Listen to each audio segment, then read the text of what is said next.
Isako anao natoko zay raha tianao, zay asambatranao satria anao fahinako. Lala tena ilaminaza ho fitiavana marina fa no fitahinao. Kanefa tsy manay ataova zay tianao fa fitiavana nanay mandraky zay io tsy ova. Fa minao iny e tsy mampanino e nampitaligny e. Nefenao misafidy miande omendalana kwa ny fitiavanao tsy pare. Mandeha anady tovy an-tsaina aza mbola iady na tsy tafandry aza mbola iandry niverenanao. Kavelomary anao mandrapiona manange Brarisoty manay ny fitiavako anao miamby anao aketo.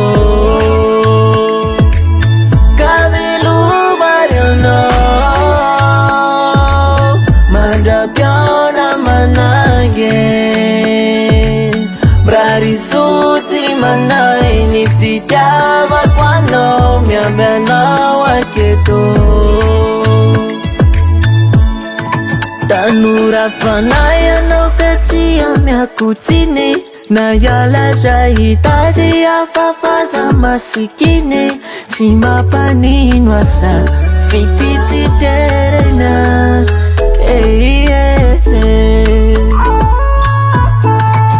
nefenao misafidy miande omendalana kwa ny fitiavanao tsy pare.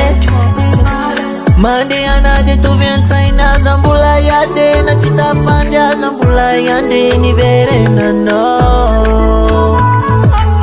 Kavelomary anao mandrapiona manange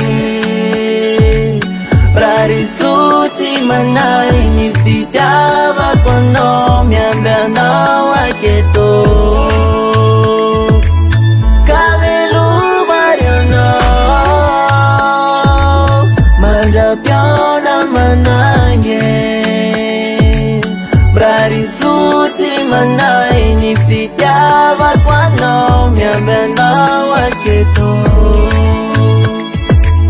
Kavelomako anao mandrapiona lelaye